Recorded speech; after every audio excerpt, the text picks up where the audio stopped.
Good afternoon, listeners, and welcome to Enemy Within. It's Wednesday, the 9th of September, and you're listening to peoplesinternetradio.com. My name's Andy Young, and I'm joined today for this one-off Enemy Within Ninja special by Louise Sutton. Are you there, Louise? I am completely kitted out like a ninja here in Spain. Oh, it's nice to think of yourself as a ninja, isn't it? Yeah, I think we have to, don't we? Just to, give ourselves some encouragement sometimes. And, I think frankly, that's why I'm here today, Andy. I was wondering why, and it's just come to me. Mm-hmm.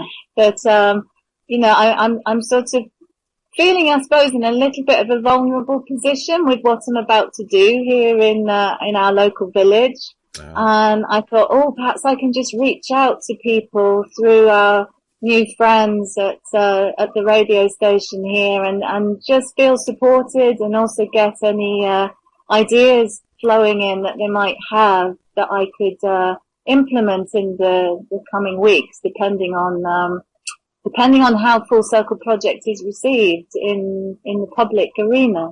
That's excellent. Well, we're all about seeking solutions, and it seems you have some very impressive ones. So would you like to tell us a little bit about what's going on with you this week then, please, Louise?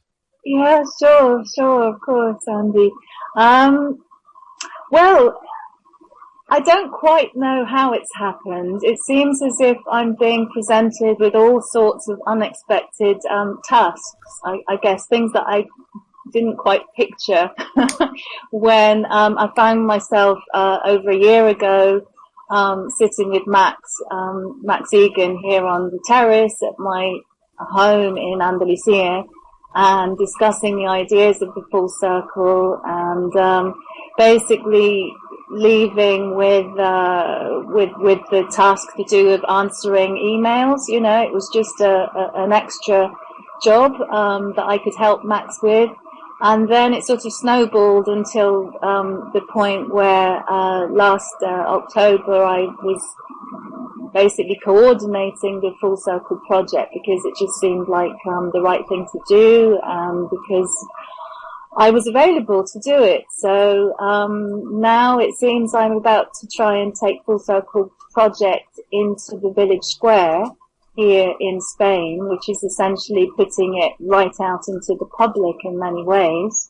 And I really didn't see that coming quite so soon, you know. It was sort of like something that might happen one day, that we would get this, the idea that we could actually have our sort of politics and our debates out in the square a bit like, I suppose the agora, of the ancient Greeks. Mm-hmm. But I really didn't think it would be happening like tomorrow.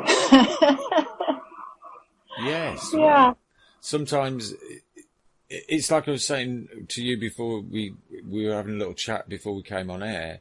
The way I see it is, I'm on a path. I don't know where the path leads to. I've got some ideas about where it might be leading to, but the way it works for me is as each step becomes ready for me to take it, it reveals itself to me. So I'm not really going out there looking and searching for what's next, because it appears it's all been laid at my feet. So perhaps it's something similar happening with you.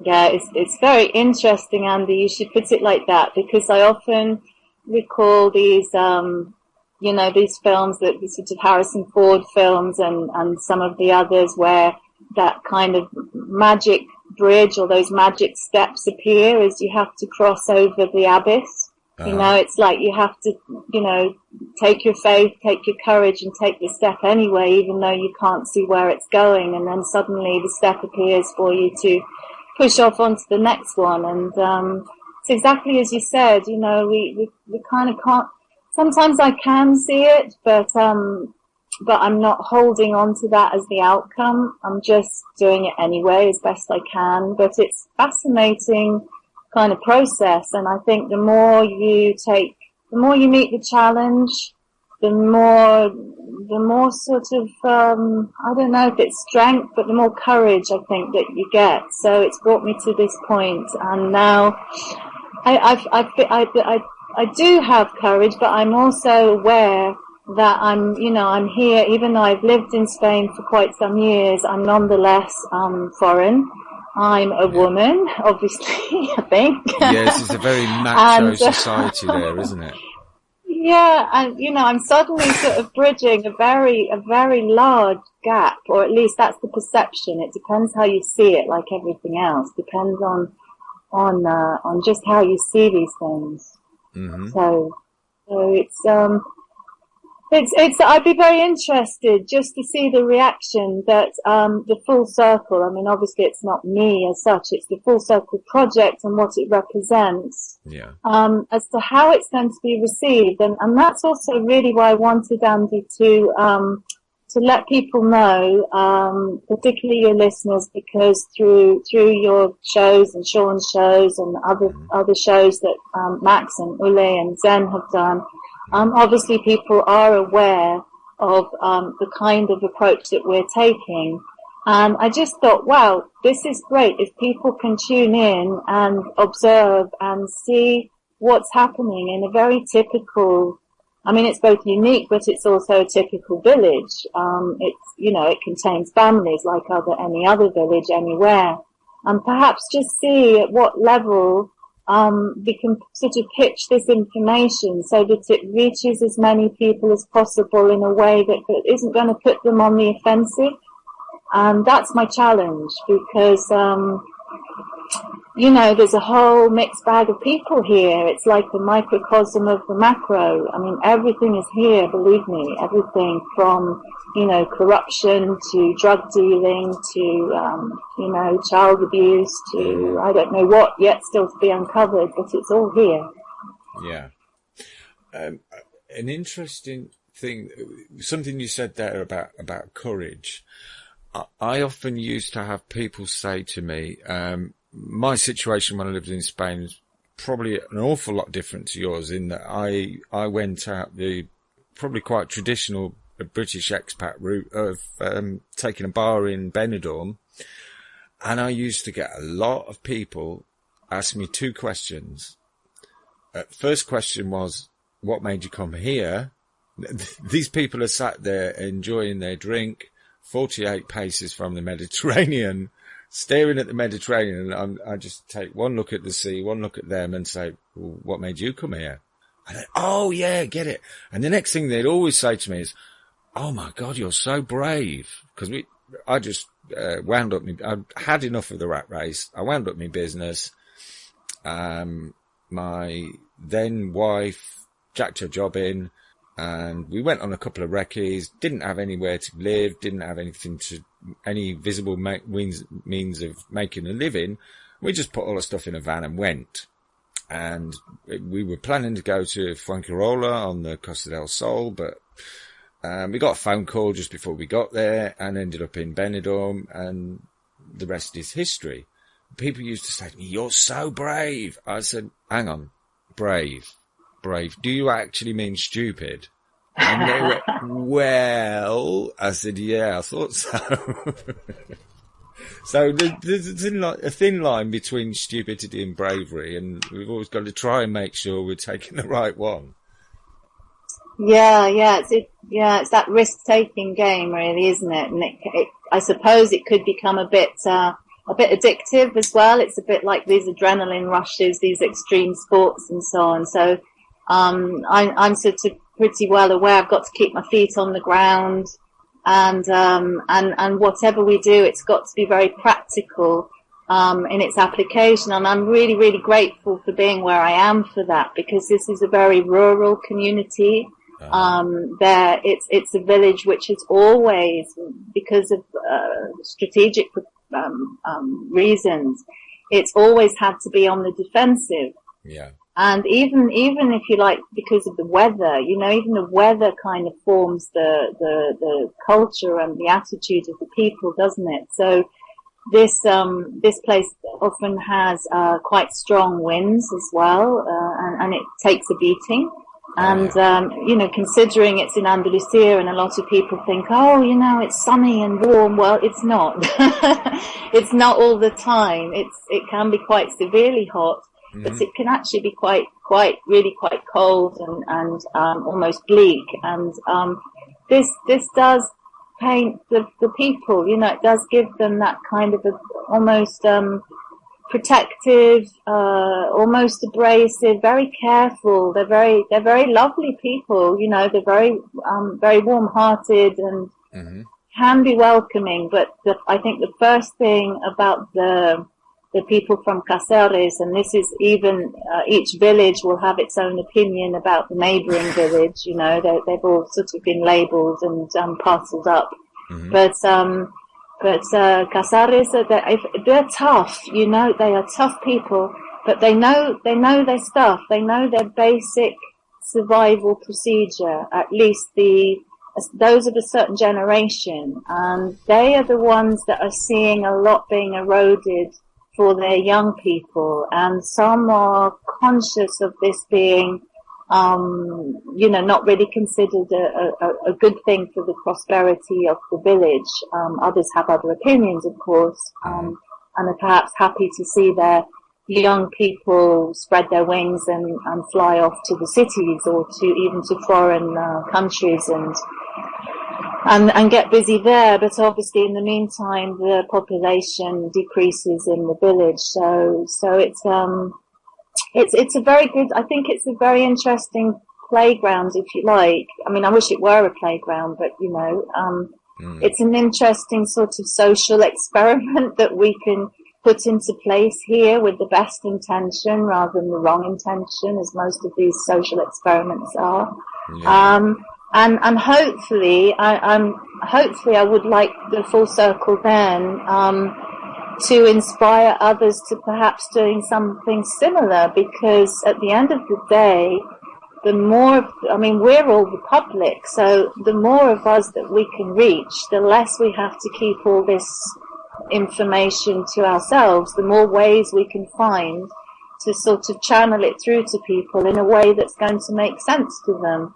I'm with you. Yeah. Yeah, it's like, okay, anyone that wants to participate, not just on the website, not just on their local groups, if they'd like to sort of participate by observing what we'll be filming and the interviews that we'll be doing, it's almost like having a kind of, I don't know, it's like a sort of conscious soap that you can get involved with in maybe seeing some gaps that we could approach certain issues in another way, because none of us have all the answers, do we, Andy? Oh no, absolutely. And I was telling you as well before we came on air what an active and well-informed chat room we have, and I've got a little comment in there, especially for you, I think, from Declan, and Declan says, "Courage grows with every completed task." Tony, nice one, yes. Yeah, Tony, who was playing the tunes to warm everyone up before we came on, is asking, are the villagers aware of the new laws in Spain to quash protest and free speech? And if so, how do they feel about it? Andy? Oh. Sorry, did you lose me there? I lost you because obviously our free speech was being squashed. I'll just repeat the question for you. Are the villagers aware of the new laws in Spain to quash protest and free speech? And if so, how do they feel about it?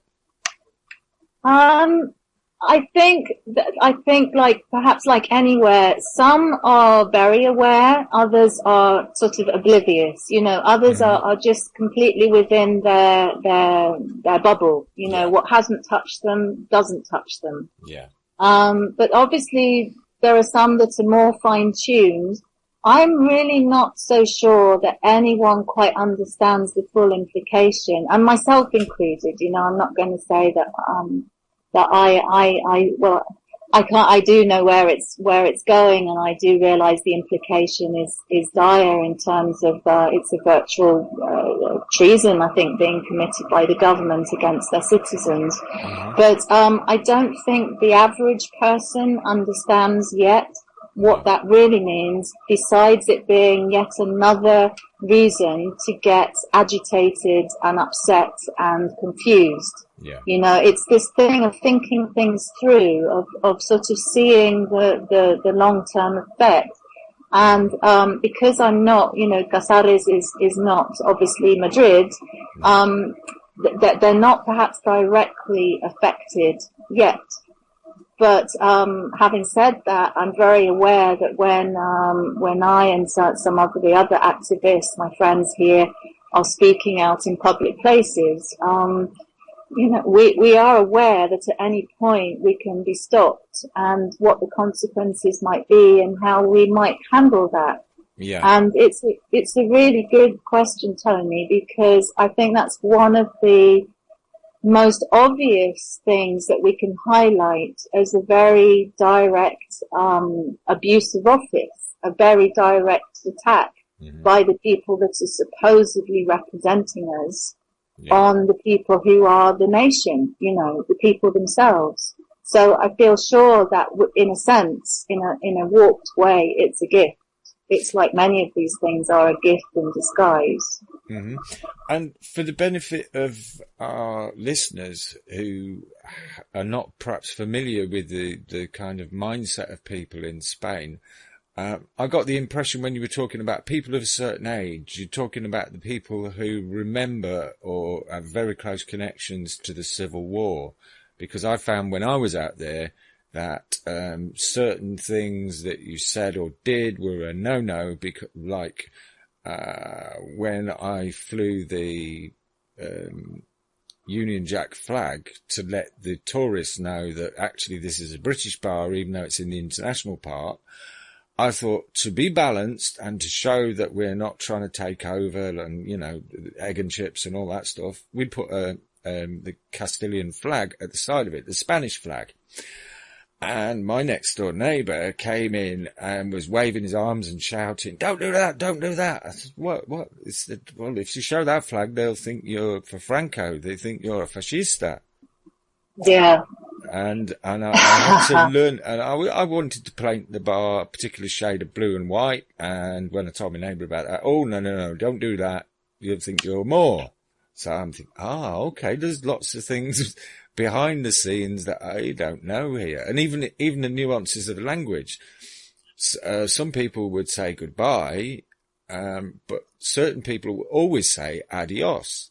And I didn't twig for a long while. Adios is to God, isn't it? So they're letting you know what's in their mind a little bit. Yeah, it's both complex and simple, I think, Spain. I mean, I just feel Spain is very, kind of raw in lots of ways, and that's wonderful. You know, there's a rawness and there's a passion here that I think has been either washed, you know, sort of sterilized elsewhere. And I think this is what still appeals to many of us, you know, us and them, isn't it, automatically? Yeah. But people that come and visit from countries that have been sterilized, cleaned up, that are more perhaps in line and certain behaviours expected and more political correctness. This isn't so evident. And it's what you tapped into there, Andy, is what's not said. It's kind of very much just under the skin of people, because when you think about the Civil War, and most people don't want to, you see, most people don't want to even mention it in many ways because of the pain that was suffered and the fear that's still very present. So I'm not even really at the depths of it. I don't know. I'm only just uncovering from myself, having lived here in Casares for 10 years and in Spain for longer.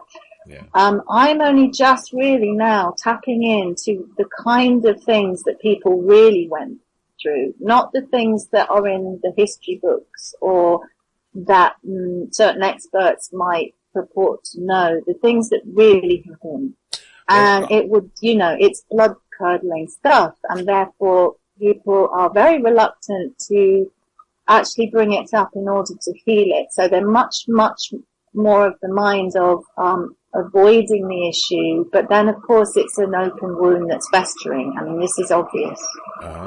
Well, I'm very much with Henry Ford on his view on history. He once said quite famously, I think, history is mostly bunk. And the more you dig into it, the more you find out, oh, that's not true. That didn't happen. That was, rather than being a liberation squad, there was actually a squad of Hollywood filmmakers that went and did that. Yes. Yeah, I mean, I don't know to what degree the things that happened here in Spain were what we might consider now false flags. I don't know anymore what was real and what was fabricated. And it would be great. I'm actually trying to find someone now in the village who has written the real report, as it were, as what happened. Obviously, it's from their point of view, but nonetheless, it's probably more realistic than what we find in the history books.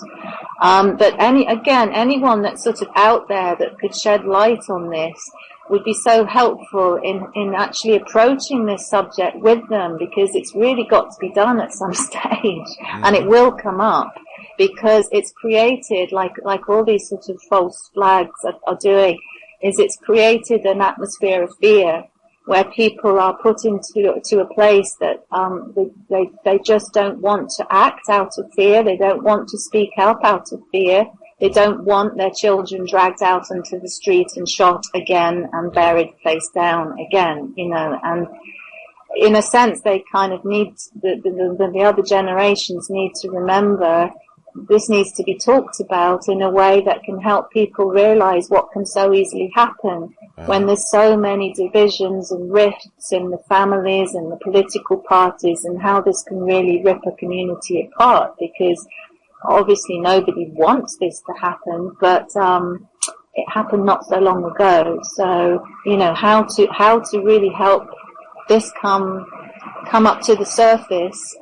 This to me is part of the whole approach of the full circle, is that we have to heal all these different wounds as we look at the effects that we're experiencing today. I do think there's a lot of healing to be done. Of course. On the subject of flags there's an interesting thought being raised by Joan in the chat room, and she said, we should create a flag. No, it keeps scrolling backwards now. A flag or symbol for the human race, as we're only one human race. Interesting thought there. It is, isn't it, Joan? Yeah. I mean, what do we think of when this idea is proposed? I mean, all the symbols have been used and reused and hijacked, and there's so much within a symbol. But a flag, something that represents us, it's a difficult one when we're all so diverse. And what is it? This is always the question, is it? What is the thing that unites us? What is the one thing that we could say humanity has that would be represented in a flag or a symbol? And it's a really interesting one to consider. And I think it's not for nothing that the circle came up, the full circle. I mean, I don't think any of us quite know where it came from. Again, it's like an entity that wanted to be recognized. And it's for the Full Circle Project, it's been very interesting in itself, just seeing that this very, very simple element that we had in place, this green ring, if you like, again, we didn't put any thought into it. It was really just a kind of quick fix on the first website that we put up in response to requests. And we put it up, I think, really just as a starting point, but we've been all around, literally been all around the place, looking at how to present the full circle through a logo, through a symbol, in another way. And actually we've come full circle back to what we started with, which is a really simple ring with absolutely nothing in it. Nothing that is, it's like more like a portal or a void to keep, if you like, to keep clean, so that we don't put any kind of examined structure in there that might be misrepresented. It's a very interesting process in itself. Like Joan's saying, what would be an appropriate symbol, you know, that, or what kind of flag, indeed. Yeah, it's very difficult because pretty much, as you say, all of the symbols and logos have been hijacked in one form or another, haven't they? They have, and I think, okay, it's time, if we're taking courage there, is just to take them back as well, you know, and not be concerned about how they might be construed or interpreted, because if we have the right intention behind the way that we use them, then I think this is what the message will come through. It's that trust again of saying, okay, let's take back what's rightfully, I'm hesitating to say ours now, you know, but let's take it back and put it on track. Let's clean it up. Let's clean up the house. Let's clean up our minds. Let's clean up the act. Let's clean everything up and use it for a good purpose. I know that's simplifying things, but sometimes that helps. It helps me anyway, because I'm very simple and I can't deal with complexity unless it's chaos. I can deal with chaos, but not complexity. Yeah, I think I know where you're coming from there. But really, if it's not simple, then it's wrong. Because as Vin, the station manager, so often says about the law, all these acts and statutes that have been created, they're so complicated that no person who leads a busy life can possibly get their head around them. But if you explain the simple common law to a 5-year-old, it makes perfect sense. Once you start trying to explain the Road Traffic Act or any other act or statute, they just look at you and glaze over and got no idea what you're talking about. So I think, yeah, we do need to keep things simple, because you overcomplicate them at your peril, really. Yeah, I agree. And I mean, I'm sure, I mean, we all know that this is done on purpose too. I mean, you could say it's kind of run away with us, but I think it's certainly in terms of legalese and so on, this is done with the intention of just tying us up in knots and, of not having, you know, any reason to try and get to the bottom of things. You can't anyway. It's very hard for any of us. You know, where do we get the willpower and the time from to untangle all this? We don't. Not many of us anyway. But fortunately, like with Vince there with the official offer, I really see that as a shining example of how to simplify something that's been around probably forever in one form or another. Probably everywhere. I mean, this is almost like a basic human agreement, isn't it? As far as I can tell, I haven't been able to spend all the time I should yet, because I only heard about it a couple of weeks ago. But well, it's so simple. If I lent you 40 quid on the Saturday and you said, I'll pay you that back on Monday or whenever, and you came to me and said, look, I haven't got the 40 quid, but I've got a tenner and I'm going to give you a tenner next week and a tenner the week after till it's sorted out. What really is the point in arguing that? Because I'm going to get my money back. I'm going to be no worse off. All right, I maybe wouldn't get it back as soon as I envisioned I might do, but I'm going to get paid in full. You're going to be standing in honour, and there is no problem. But the banks are seemingly trying to make problems for us all in all directions. And the more we can drill down into that and use simplicity and standing in honour against them, I think the better off we're going to be. Totally. Well, you're standing in honour, you're standing in truth, aren't you? And there's very few loopholes there to stumble over, or there's very few, you know, dirty corners to go and hide in. So this is the ideal route to take, and plus it appeals to more people. the more simplicity that we have in this sort of fictional world that we're trapped in, then the more time and the more energy that we have to spend enjoying life. Mm-hmm. So it's all so essential. And particularly, you know, here in Spain, for me and what I'm presenting, I've got to keep it simple too, because there's the language barrier to overcome. There's also the cultural barrier to overcome. Yeah. There's a religious barrier to overcome. Yes. You know, there's no other way through all these barriers, I think, other than direct, honest, heart-to-heart simplicity. And, you know, if that doesn't work at some level, then I'm lost. I don't know what else will, because somehow I've got to appeal to people at a level that makes sense. And, you know, Max Egan, for instance, he's constantly reminding us it's got to make common sense. And I do feel that's the one thing that really unites everyone. If you talk about common purpose, and I know you've got to be careful there, but when you talk about the real common purpose, finding what that is, what people can unite around, I do see, sense and feel that it's common sense. I just mentioned this word in Spanish and people are like, oh yeah, you know, we know we've got that. We know what that looks like, and we don't need to go to school to recognize it. So that's an interesting sort of, an interesting component there, an interesting spell, if you will, that might just break the trance a bit, but yeah. Yeah, I think we maybe just need to perhaps clarify a bit there. When you mention common purpose, you're not talking about the pseudo charity, are you?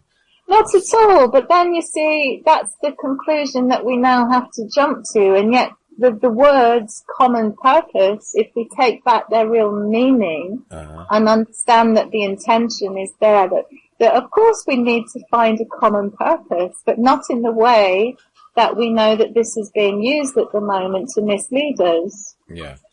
You know, but that doesn't mean, does that then mean that I need to be afraid to say it? You see, because it's all fear again, as far as I see it. Fear around using words that we need to use right now, because they are the very clear, direct words that drive home the message.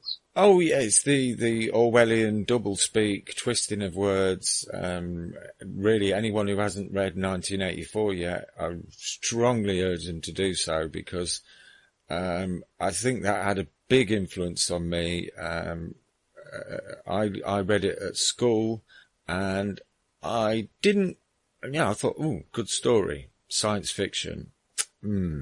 But I got a lot of explanation from the English teacher, who was probably one of the few good ones left, although he did have quite heavy Marxist leanings. He explained to me that, look, this is happening all around you. It's happening now. Look at the changing meanings of words. This is all to warn you of what's coming in the future. And as I got a little bit older, I mean, I left school in 1980, and just bit by bit, I just saw various aspects of this dystopian world suddenly materializing around me. And the more I looked, the more examples I found. So we do need to take back words for their correct meaning. I'm sure of that. Well, yes, because we will be left speechless otherwise. I mean, perhaps that's the intention. Very possibly. You know, how are we going to transmit the way that we feel and think if we're not, if words are so contaminated and we don't take them back and clean them up and use them for what they're intended, and then we allow laws such as the gagging law here in Spain and elsewhere to again remove the words from the language. And there's a fair few words I'm discovering that have been removed from the language, and very conveniently so that we can't label the very things that are happening. You know, this makes it quite difficult to corner and very easy to evade. So words are key. They really are. They really are the keys. Yeah, we've got Frags, who's a big help with Enemy Within. does a lot of work for us. Thank you, Frags. He says in there, the language and meaning is a magic weapon. Look at the schools. What's that they said about that gig at a Tower of Babel? Changed our tongues to mislead us, or something wasn't there, was skint. I'm not sure what he means by the bit at the end. That's the code we've got to break, obviously. He's put a code in place for us. Well, he's from Manchester. Yeah. He does speak in a peculiar Manchester code, obviously. Yes, you've got to be one to know one, I guess. No, no, thank you. Thanks for that. It's great. It's true, though. No, it's very true that once we realise something as simple as we were at school and look at all those spelling tests that we used to have to go through. I mean, the word says it itself. It's just that until you sit back and you suddenly realise it, that in itself unravels a whole lot of spells that I do believe we're under a trance. Yeah. In many ways, and therefore and this is a question to everyone listening, please, what is it going to take? What's the magic word or the magic action or the magic powder that's going to break the trance for so many people? Because we see here, I can only say what I see around me when we were speaking out in the square in Estepona, which is one of our nearby towns, about the recent Ley de Montes, which is a forestry act, which is a devastating new law coming into Spain to further Agenda 21 program or Agenda 30 as it's been upgraded to, I think. The people were ignoring us in a way which was, I think, spooky. It was just as if they were walking around in a trance and they couldn't see us. And I even stood back and wondered if we were visible. It seemed to be that blatant that people were locked into a sort of zombified trance and that somehow their brain just wasn't engaged. And when you see it, you know this is happening, but when you see it so clearly, I do question what is going to break the trance. And just like a hypnotic trance, I feel sure people could wake up out of it really in an instant. Why not? Mm-hmm. It's magic, right? It is a magic spell. Yeah. We've got a Manc translation now. Mark's saying it couldn't afford to get to the gig at the Tower of Babel, I presume. So, and he's also saying, you don't have to be one. You hear me coming. A TV trance, media trance. The magic word is feck off. Very good. I'll try that one out. Translated into Spanish. Fuck off. Yeah. I mean, I don't know. I almost think it's not even words anymore. It's actions. Yeah. Because I think probably people are overloaded with words right now in one form or another, and under there isn't a word for underacted, is there? But we've just made one. Yeah. That their actions are few and their words are many, and the words are empty and the actions are at best not effective. And I'm obviously generalizing. I'm not including people that are busy, absolutely doing their best. But I'm trying to appeal now to a general population, a village that's so representative of any village anywhere. And that's why, again, I'm really keen to see how things unfold. And I'm also really aware, Andy, that, I haven't mentioned something really, very interesting that I'm really excited about. And frankly, I wouldn't be doing this if it weren't for the fact that I have, I think 5, possibly 6 Spanish activists, mainly men, 5 of the 6 are men, who will be standing up with me, and speaking out also for a few minutes. Okay. So this is not just, me facing the village. This is, Spanish people who are basically saying, let's put our political opinions aside and let's look at this problem together. And I think that's so significant in these times, that groups of people are able to do this. That sounds fantastic, Louise. I've just noticed time, tempus fugit. Time flies. It's now 43 minutes into the show. How about we give folks a little time to make a brew, pay a visit if they need be, and we'll play one of the excellent tunes that you've selected, and then we can come back and drill down into a little more detail on that. Fabulous. Yes, that's a great idea. Thank you. We'll be back in a couple of minutes. And welcome back to Enemy Within on peoplesinternetradio.com and our Ninja special, all about the Full Circle Project and the latest developments there, with our last minute guest, Louise. Hi, Louise.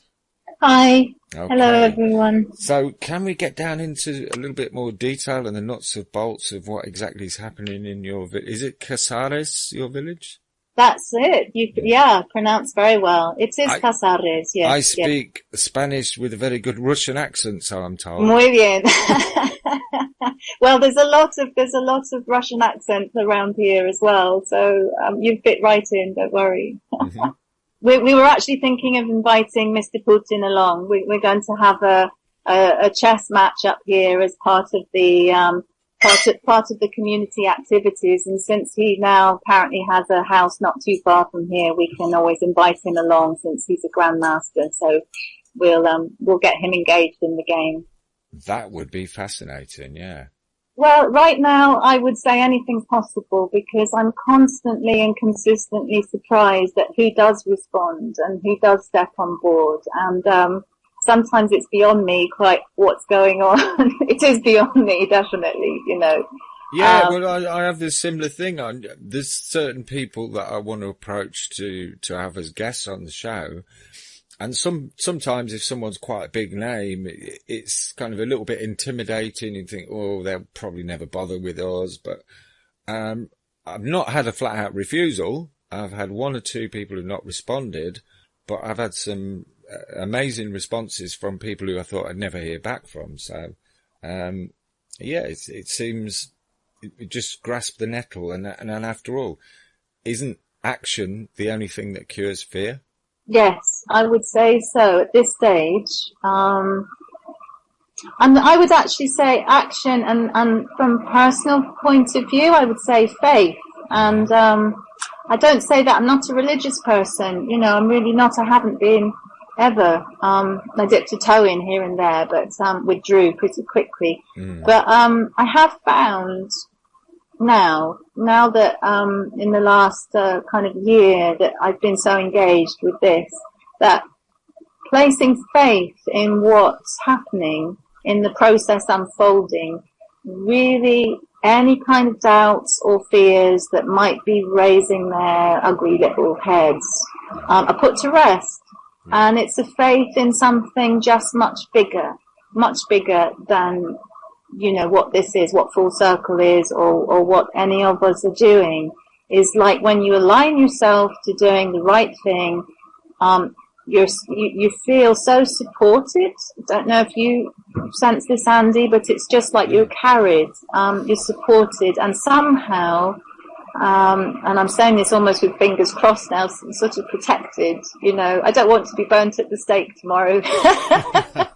So I'm just thinking, okay, have faith, because you're doing everything with the best of intention, and there is definitely something bigger here at work, something sacred, I'm going to say, just call it that, which seems to be right alongside there with us. And that's quite awesome, and awesome. People that know me, they know I don't use that word too often, but I find I'm often in awe at what's unfolding.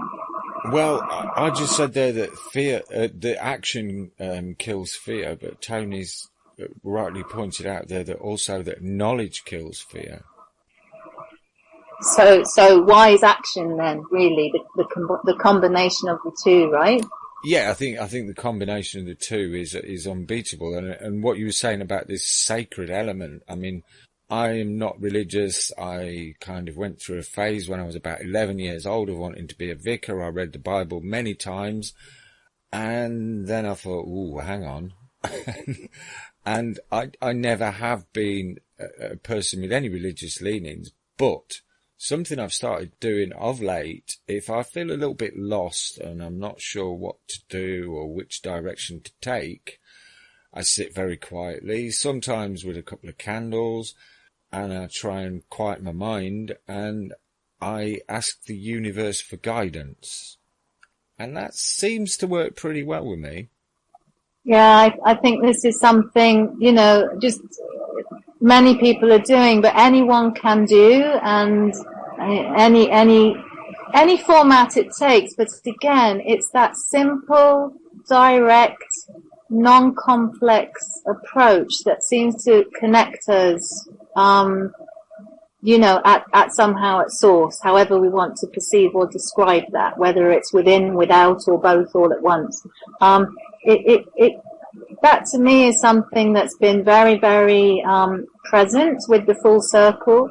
That's almost been my job in a way, is to keep that presence constant, even though it's often in the background. It's really inviting the sacred into the circle and into everything that we're doing. I think those of us closely involved are very aware of a sacred aspect being present, and that's so, for me, I think so important that we recognize that if we're doing things, if we're developing things, if we're even gathering in many ways, if we're gathering without at least recognizing the sacred element, however we want to do that, we're missing something very, very necessary, and it's a reminder perhaps of who we are in terms of being humble and not feeling superior or arrogant, which obviously is a big beacon of attraction for this sort of evil to manifest, where we're getting too big for our boots. I think this is part of the deal that we're looking at here. Yes, absolutely. If that makes sense, I don't know. No, it makes perfect sense to me. So, when is your action going to be taking place in your village, and what exactly is going to happen there? Andy, Yeah. I'm not hearing you too well. You're very broken at the moment. Do you hear me? Yeah, I'm hearing you crystal clear, and I'm hearing your hamster wheel going round. Sorry, folks. The hamster wheel. Yeah, it's obviously quite hot where Louise is, and I believe that's the fan on her laptop, which is kicking in from time to time. It's gone lovely and quiet now, Louise, so I best let you carry on. I was just sorry. saying, Would you remind to repeat that? Would you just repeat that for me? Yeah, sorry. I was just saying, could you explain to us exactly when and what is going to be taking place in your village? Yes, I can give you some very precise details. Whether it will all happen on time, since we're in Andalucia, this is questionable, but we'll see. We'll go with it. So tomorrow Thursday, that's the 10th, which is an interesting date. We're going to be going into our local village in the main square, which is a small square, but nonetheless it's the heart of the village.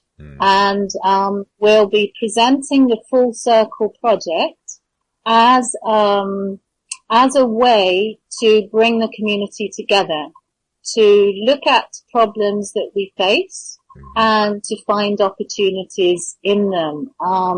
Basically recalling that we have, as a community, we have all the resources that we need to really, I think, resolve many of the problems that people are facing at the moment. So we'll be doing that. When I say we, that's sort of me, who's bringing the Full Circle Project as a kind of global platform, if you like, into view, so that people get a fresh approach to looking at their problems. And I'm also really, really hugely supported by 5 or possibly 6 Spanish outspoken activists who are coming from a couple of different political groups, like Podemos, and there's an 83-year-old man who's a quite amazing character,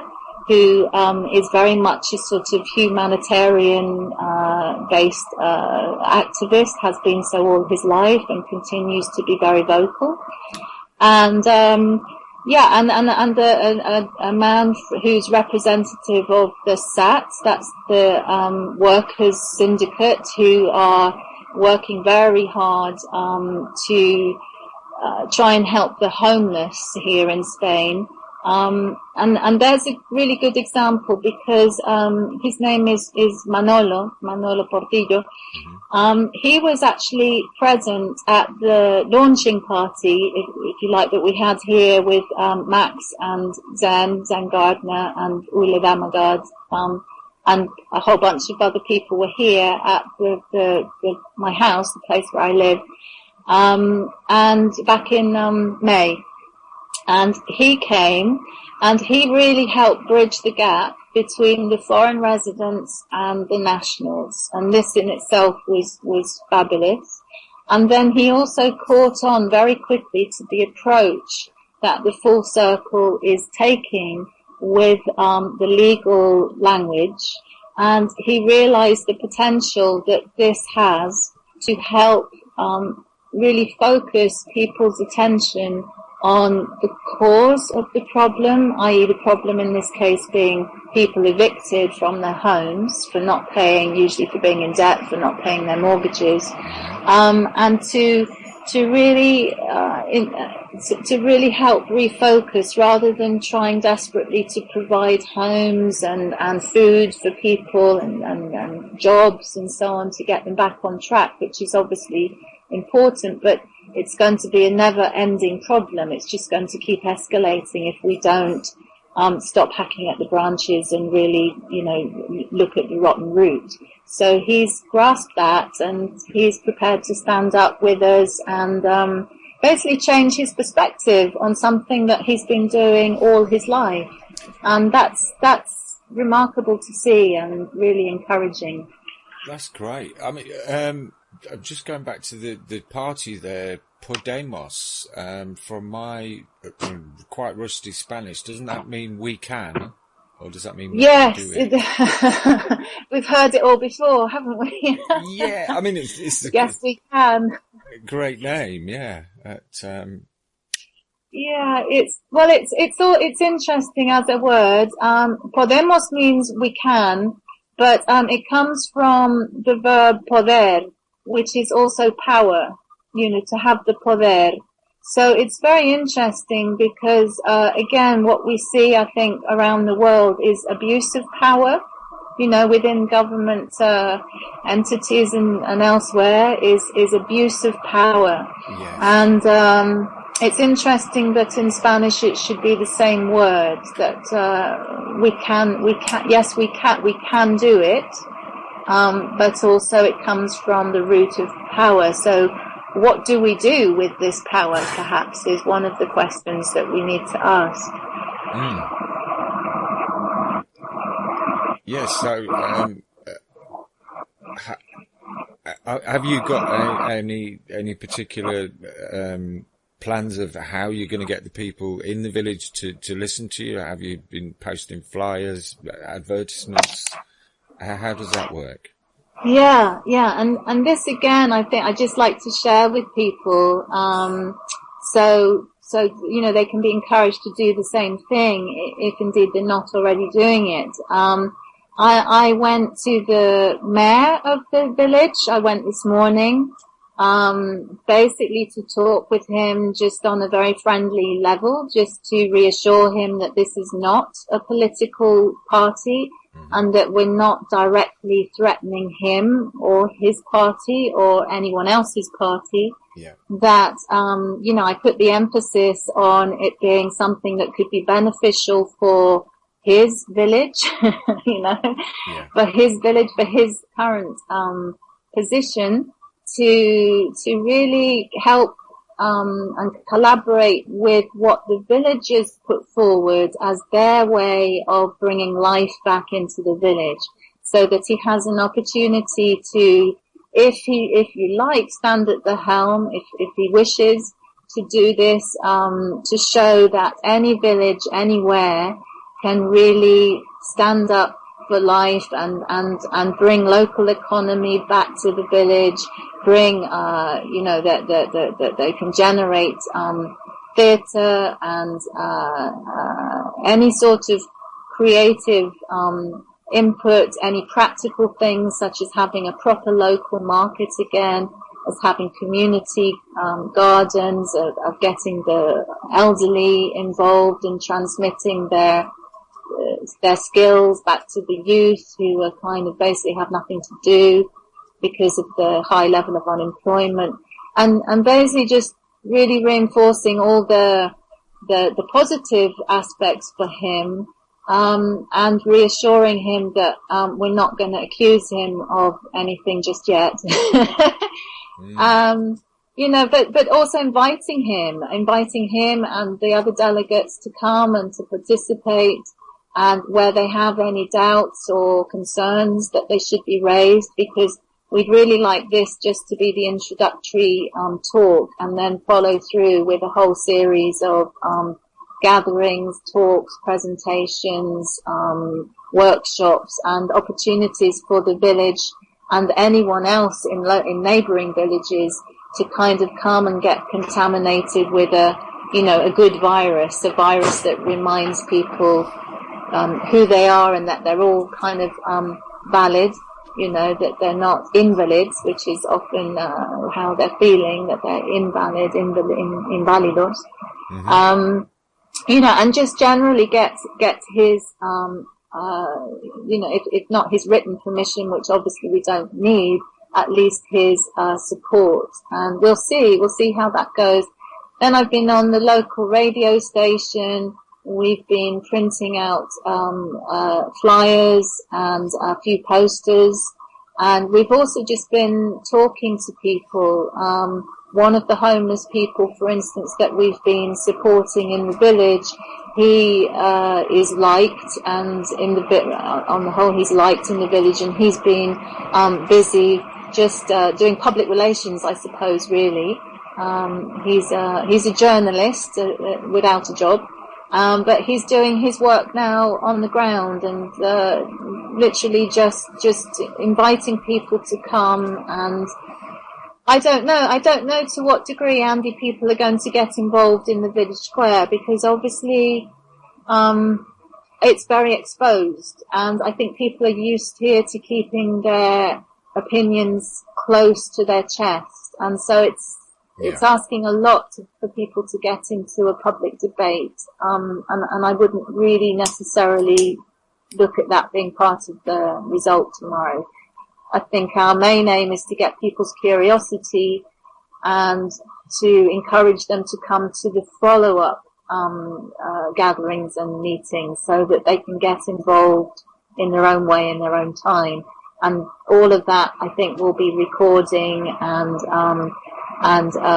filming, so that we can just sort of chart the progress and in this way get everyone involved, whether it's on a local level, on the national level, or on a much wider level. Uh-huh. We've got a response here from the chat room from the little Mank, Frags. He says, this is a big idea. We'll be interested to see how they go and get through the dialogue with the local council. So certainly got somebody interested there, and Frags is certainly a man of action. He's busy all the time, irons in various fires, sorting all kinds of things out for people. So yes, we'll all be watching with great interest to see what happens there. Well, that's great, but I need you to do more than watch, you see. Yes, of course, yeah. I can't be making too much of a spectacle of myself. What I'd really love is like people like Frax there. When anyone has an idea to offer or some experience, because frankly I don't have any experience of this. I mean, this is this is a whole new world to me. I've always tended to be the sort of person that's avoided politics of any sort, because I've just seen that it's pretty much a scam, and that I felt previously that nothing I could do would make much difference. And suddenly I'm in a place where perhaps it might, because I have the support of something like the Full Circle, which is, Rax is pointing out, it's a big idea, but suddenly that's a lot of support and encouragement, and it's also good, clear information coming in, which, when you've had experience in your field and you can provide that experience, if you can feed it into the circle, as it were, then anybody can tap in and take your experience, stand on your shoulders and use all your hard sort of work and thought and experience and just move it all along in a more effective way, more quickly. So this should be a benefit for everyone if we all sort of could contribute,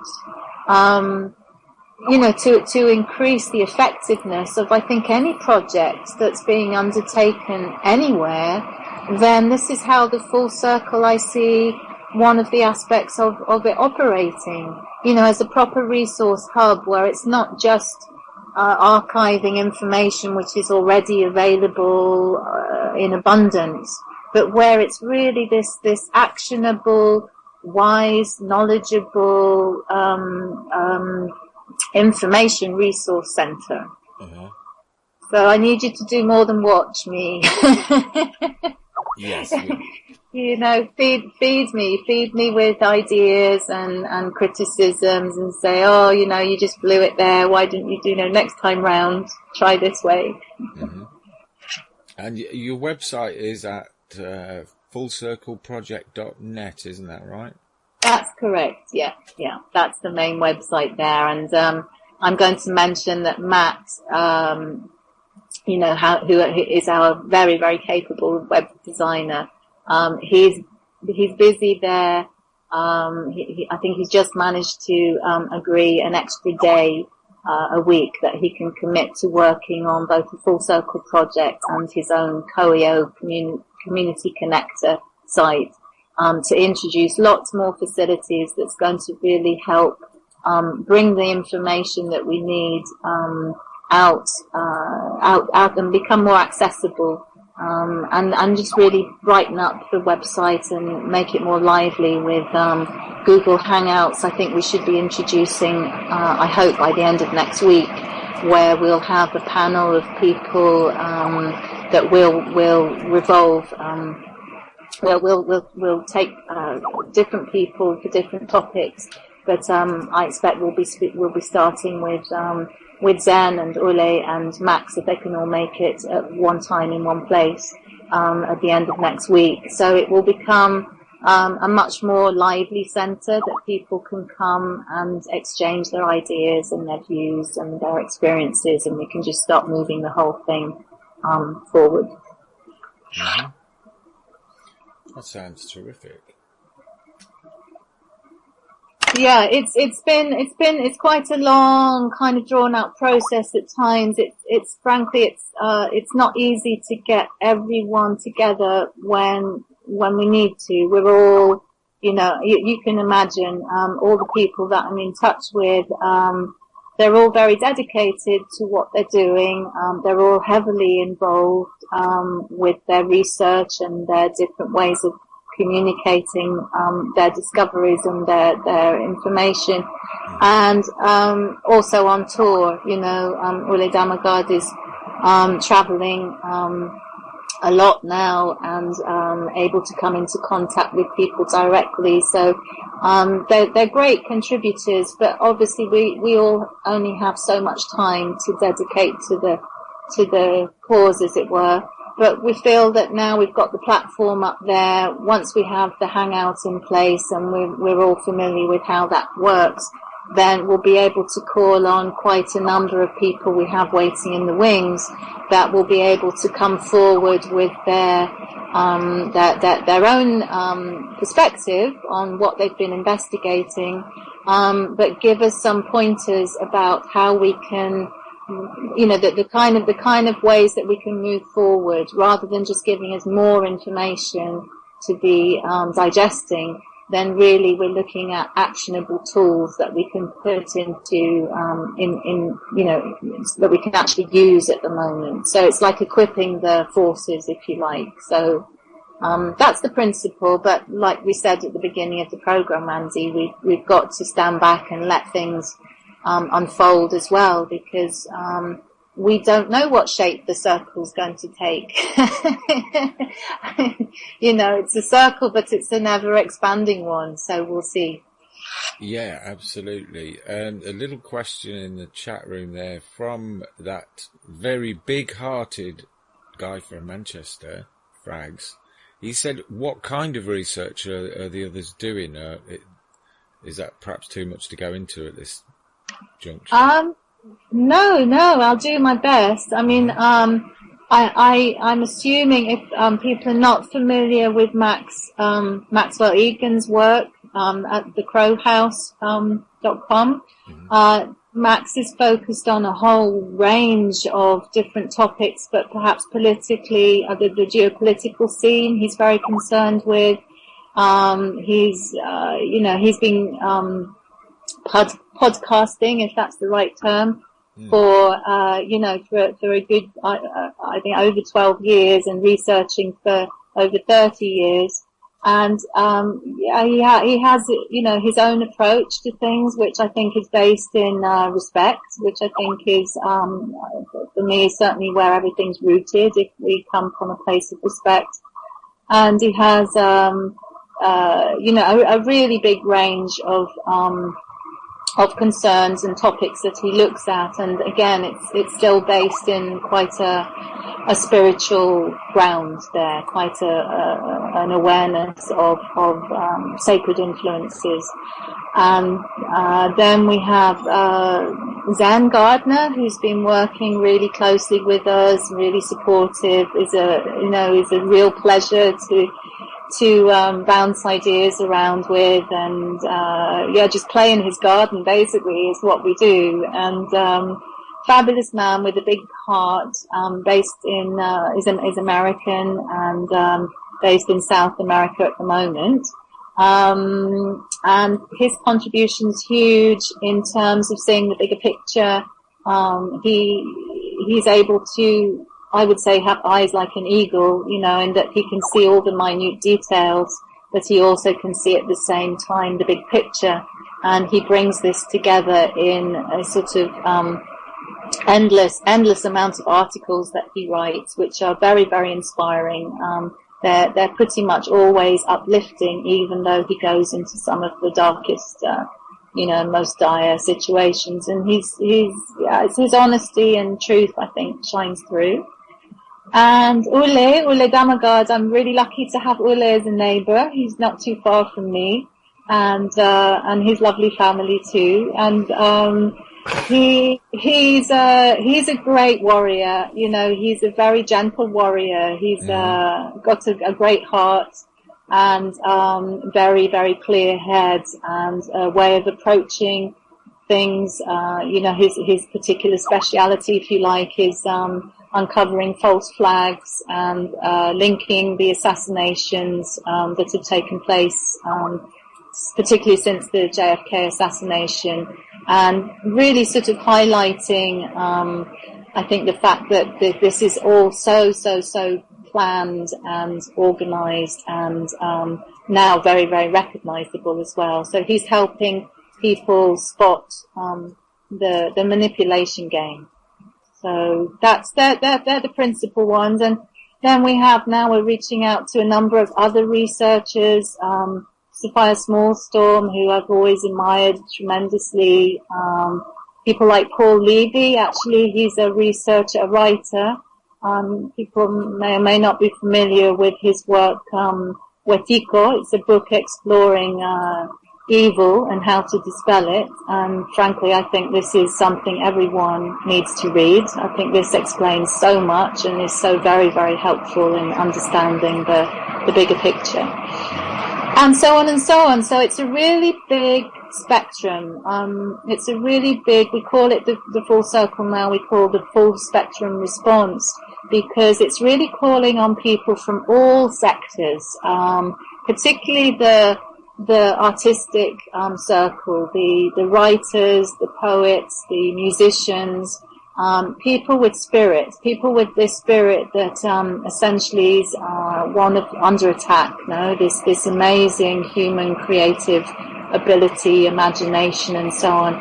We're calling in these people to collaborate and participate and really get as involved as they can, as they wish, with Full Circle. And on the other side of the spectrum, we're approaching lawyers, barristers, directors of companies. Some are approaching us and we're approaching others. It's really taking it out of even just the kind of truth movement, if you want to call it that, the researchers and investigators that have been hell-bent on trying to expose the scams and the lies, and really taking it out for as far as we can, even reaching sort of the shamanic community. Who am I missing? You know, it's sort of everyone under the sun, young people, children, elderly, elders, you know, returning the spirit of the elders back, recognizing and respecting their knowledge. It's a big one, you know. It's a full spectrum response. That means everything. It's all or nothing right now. Yes, it's us or it's them, isn't it? What's that, Andy? It's them. Sorry, I said it's us or them right now, and things seem to be coming to a head very sharply. Yeah, I agree, and it's possibly even recognizing who the them is, you know, in the sense of, well, you know, why are they behaving this way? Is it a mind virus? Is it a sickness? Is it part of who we are? To what degree are we responsible for creating this very problem that we're facing? It's all bringing all sorts of questions to the surface, which I speaking for myself, I just think are really necessary to understand our part and to make sure we don't make the same mistakes yet again, and, you know, as we have done as history shows, and really bringing to the surface all the pussy stuff that's been left festering that needs to be healed. And, you know, I think every one of us are included in that in some way. So in that sense, there I see that distinction of us and them. I see it less defined, because I think we're all, in one sense, we're all in it together, even those that are apparently so much against what we're trying to salvage here. Mm-hmm. Something I've kind of been looking at for a while, and that's the post-traumatic stress disorder. And from the way I see it, and kind of looking at what's happened in the world, particularly in the last 15 years, it does seem like most of the world's population are suffering from one degree or another of some form of PTSD. And I think that may be some of what the events of 9/11 and the Twin Towers were all about. I think that is one thing we really need to address and to try and overcome. Yeah, I think you're absolutely right. I mean, it's the psychology behind everything, isn't it? Mm-hmm. You know, it's the knowledge. It's having, again, as Tony, I think, wasn't it, was saying knowledge. Knowledge is overcoming fear, but it also helps us realize. It comes back to that question of who we really are. Because if we knew and understood who we really were, we wouldn't be so easily manipulated and we wouldn't be so easily misled into these situations that are putting us into a state of shock or a state of trauma or a state of confusion, which, I suppose that Hegelian dialectic is all about putting us into this grey middle ground where we're caught in the headlights of something. We no longer know what's right and wrong, what's left and right, what's up and down. Yeah. And, and therefore we're much more submissive as a race to being led out of muddy waters. So I absolutely agree. I mean, probably everything, in one shape or another is somehow putting us into a state of confusion. Look at now this hot topic, with the refugees. Oh, yes. I mean, I think there's part of everyone, is there not, that wants to just put a hand out and help people who are in distress, whether they're authentically in distress, like they're really, really suffering, or whether they're performing. The line there is really blurred for me. I know what's going on, or, I know why people are being shifted around like this, and I know that our emotions are being played on big time, and yet you can't really deny someone's natural instinct to reach out and help someone in distress, and yet you're being played with, because if you do that, you play right into the game that's been constructed for us. So where does that leave you? I mean, this is a question I'd love to hear answers. Where does that leave you as a person? Do you reach out and help and play into that game, or do you ignore and the tragedy unfolds? How do you respond to something like that? Yeah, I had one of the other hosts call me last night after the show, and we had a good old chat, and he was saying how it's really distressing him, this situation, because he's seen people who he would class as good people, and the stuff they're posting about the migrants is really hateful. And he said, I don't believe those people have got that hate within them. I believe that hate is being instilled into them by the situations that have been created. Because let's face it, those people, or the vast majority of them, wouldn't be trying to flee their homeland to get to cold, rainy old Britain. Okay, yeah, it's got the benefit system. We all know about that. But they wouldn't be fleeing if we weren't bombing the crap out of their country day in, day out. And when I say we, I don't mean yourself, myself, and the people who are listening to People's Internet Radio. I mean those who are supposedly representing us, who are representing the banks and the military-industrial complex, rather than we the people.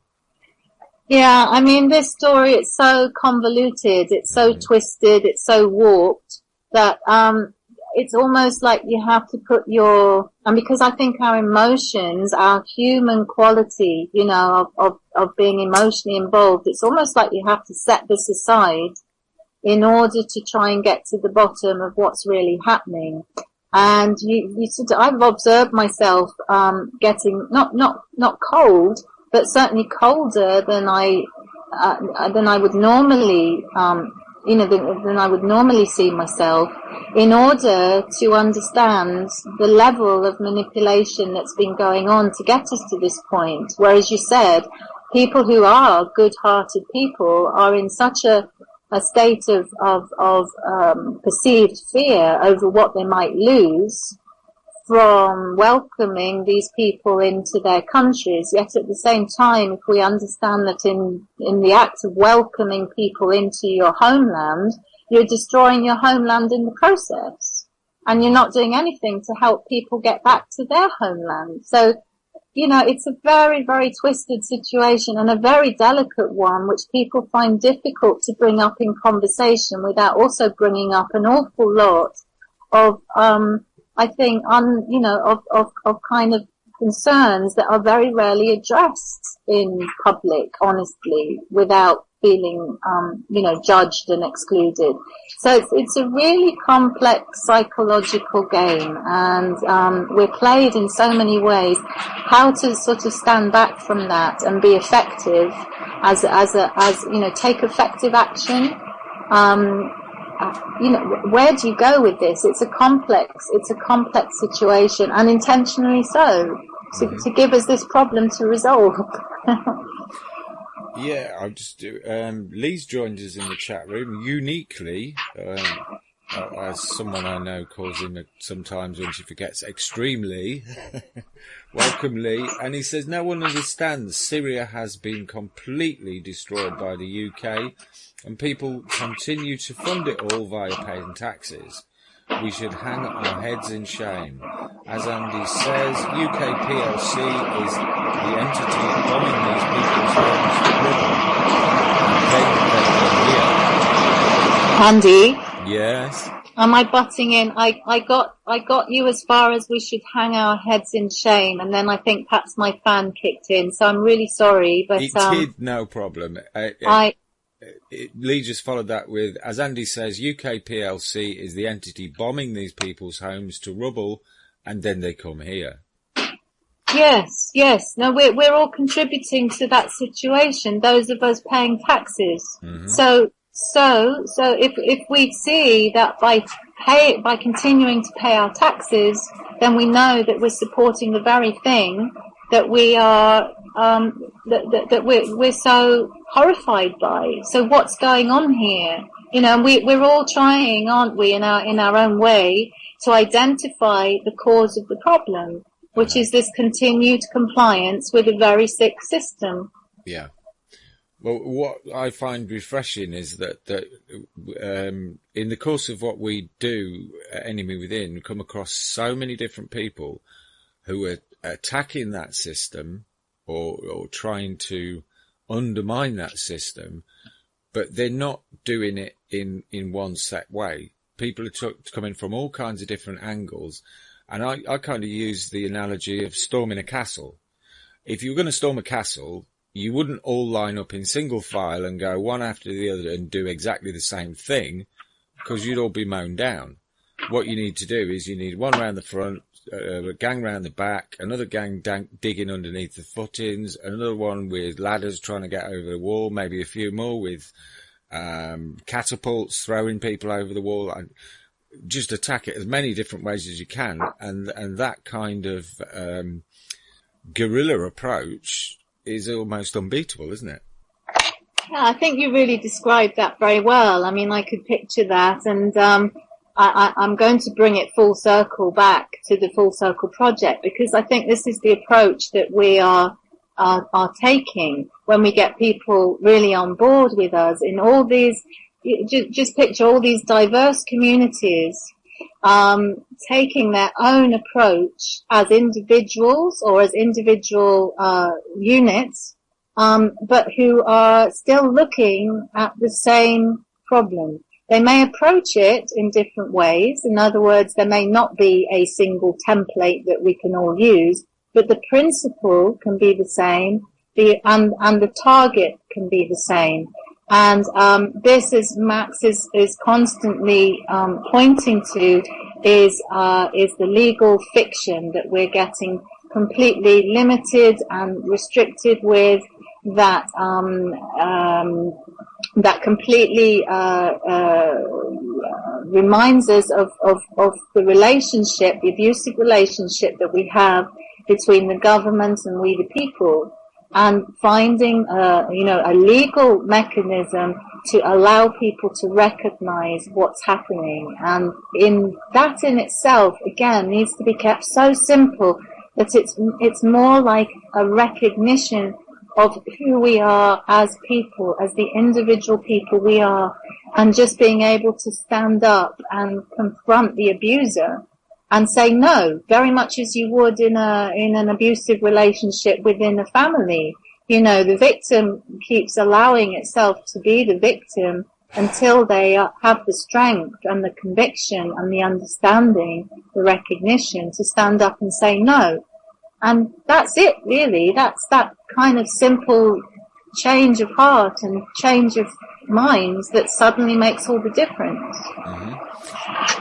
I'm just looking at the clock again, and it's half an hour left to go. Would you like me to put another tune on?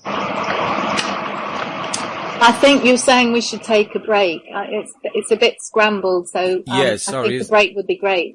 Okay, we'll have a break, and here's another one of Louise's excellent tunes. We'll be back in a few minutes, folks.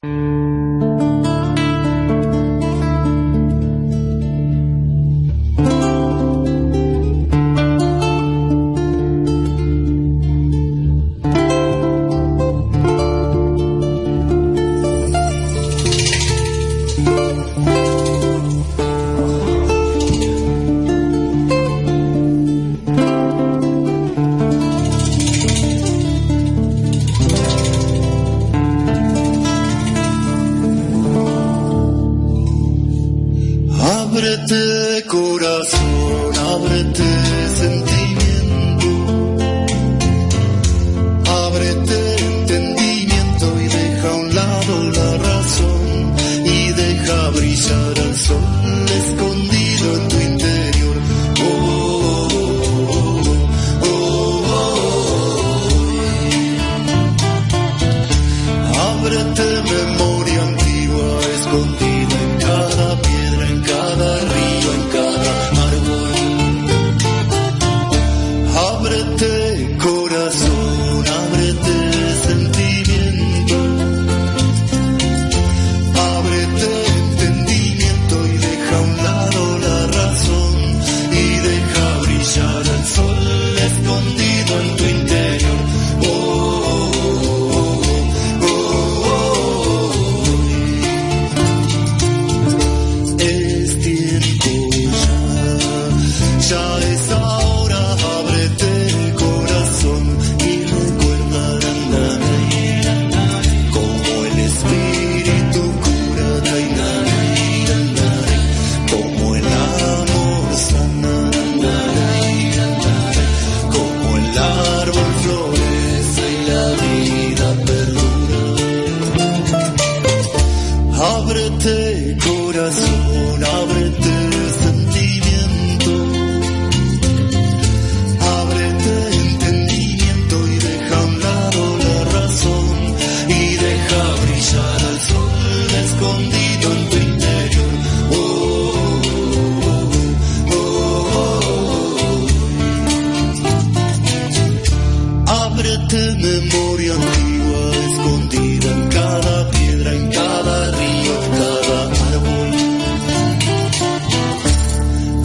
Ábrete corazón.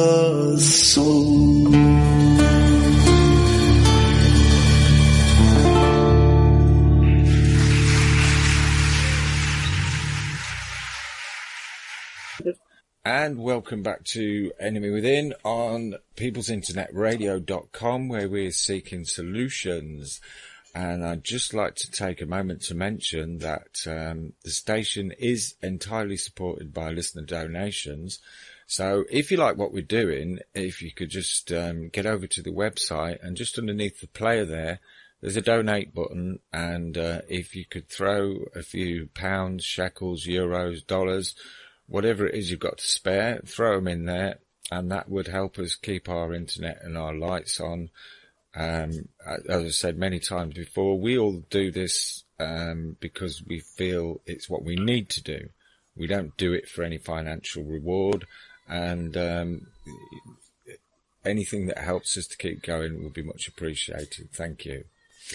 And also, I must remind the listeners to stay tuned, because at 7 o'clock tonight, we've got Mark Gillard with his Trial by Social Media, which is going down a storm here, followed at 9 o'clock by Out of the Bag with Sean Maguire, the punk poet, and I see Sean's got a full house tonight, and that's how I'm lucky enough to get to speak to Louise this afternoon.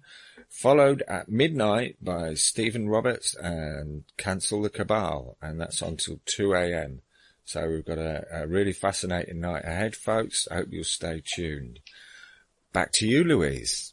Yeah, that all sounds such a fantastic lineup. I think I might kick back and just listen in tonight. Mm-hmm. It's really great. So we were saying, no, Andy, that the amount of contributions we get in all different forms and shapes to the various projects that we're launching when money isn't involved. Isn't that interesting? I mean, I know you're asking for donations there, and I know it's still necessary, but so much comes in that takes a very different form to money. And you know, that song there that you just played, that Ábrete Corazón, is basically, it's a reminder to open your heart. And I think whatever sort of action we're taking, if we're doing it from the heart, this is really what is having a good effect right now. Mm-hmm.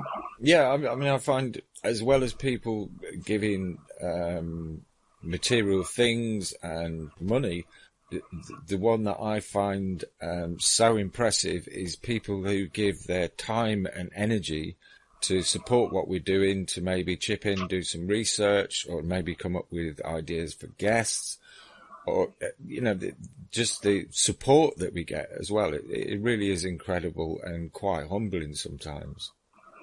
Yes, definitely. I mean, this word community, it can be applied in so many different ways.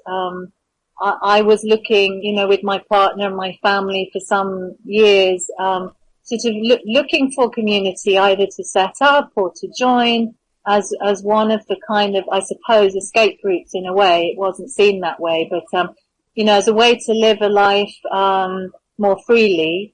And yet, yeah, I came full circle, after a lot of travels and looking at different communities in different countries. I came full circle really back to where I was and realized that yes, you know, there's a very worthwhile community here. It's damaged and it's fractured and just like everywhere else. But it has real gems in it. And, you know, just to sort of string those together, if you like, string the gems together again, mm-hmm. and really help then, all of us together. You know, we all have these amazing, pearls of wisdom and beautiful gems that that are treasures in our society. And we've forgotten. I think, you know, we easily remember, but we do need reminding. You know, we're only human, right? So we all need reminding of these things. What I find really gets my goat quite often is I hear it from so many people.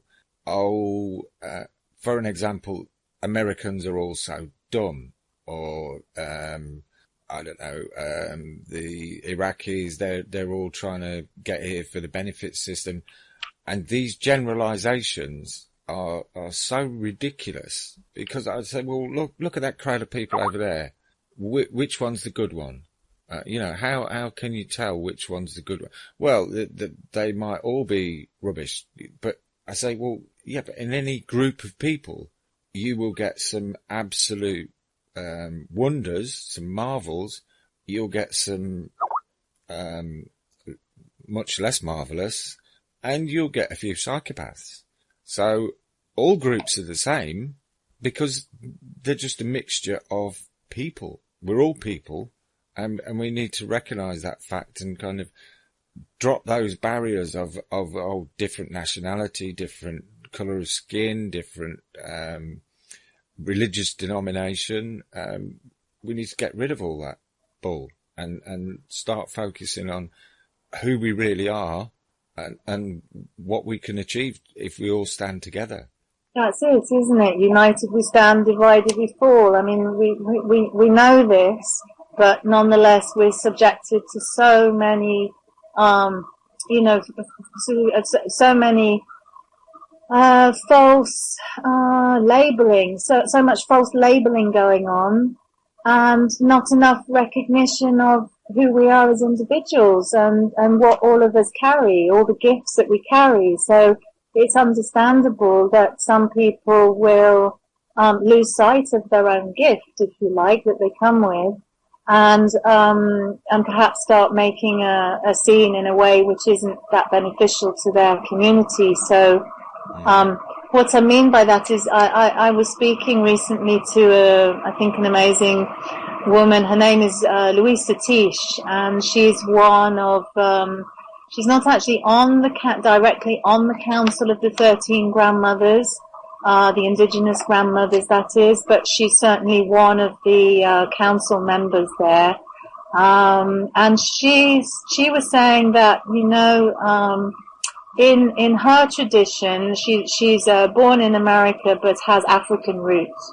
And in the sort of traditions that she's brought up in her community and the community of many indigenous people, it's simply still recognized that we're all here with a gift. You know, you can say that your ancestors gave you a particular gift for you to get through your life with, and as it's a gift you're given, then you give it back to your community.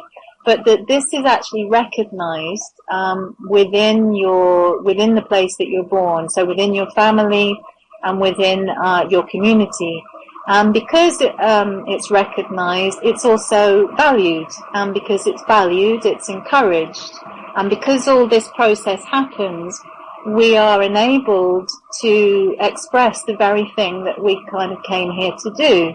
And, you know, even if you don't take it back into sort of the realm of ancestors and so on, even if you just see that everyone has something unique, everyone has something very special to offer. And if this is really recognized and you know, not sidelined, then we would have a community that functions. And this was her message, that this is how community truly operates, is that when each one of us has a gift and we can contribute that and we're recognized for that. And I think that's it's just a very fundamental thing that could again help turn around and resolve a lot of complex problems with a very simple fundamental solution. So let's look at these things and see how we can reintroduce them again, if it makes sense to people to do so. Mm-hmm. Yeah, I've got an interesting comment here, if I can find it. If the chat room will behave itself. Probably not. Oh, yes. It's about what is kind of being proposed for us, maybe quite quietly, but talking about the digitizing of money, and then we'll get a basic income for all, and then the chipping away will begin. And Lee also comments that the UN itself is annexing the new worker slaves into the UN system using fingerprints and ID biometrics, entering the world of servitude as a world citizen. World citizenship is being made eligible for all, eventually, whether you like it or not.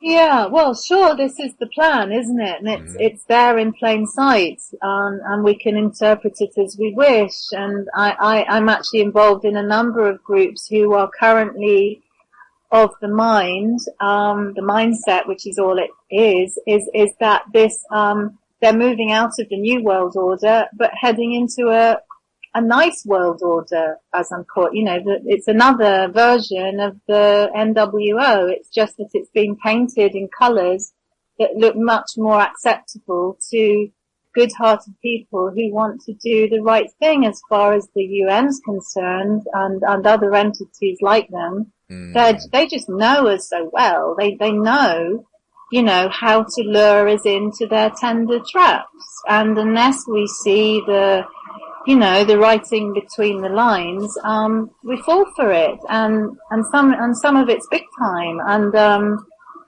yeah, I could use this moment to ask for more help from your listeners, Andy, if I can, because this is how I feel Full Circle can get people engaged in helping each other, is I find myself representing Full Circle Project in a group, currently calling themselves United Earth, who I'm going to say are really good-hearted people, but represent a number of these social movements, zeitgeist-type movements, and Great Turning and all these other kind of movements, We Are One type movements, with a lot of good-hearted people in who are planning to present a manifesto at the one of the big climate conferences in Paris in December. Really sort of offering up or sacrificing their ideas to the UN directly, in the hope that they will listen and not just use these ideas to create the very nice world order, where all these biometric devices and smart grids and so on will be in full operation, I guess, in order to keep us all in our nice, sustainable, manageable lifestyles. Do you know what I'm saying? So my question really, so I lost track there really, but my question would be how to present to people who are absolutely convinced that they're doing the right thing, i.e. following Agenda 21 sustainable model towards a sustainable green future with, carbon reduction and so on. How to present to them that isn't too threatening, but illustrates that that's a hoax, that's just another trap for that they're being misled into. Do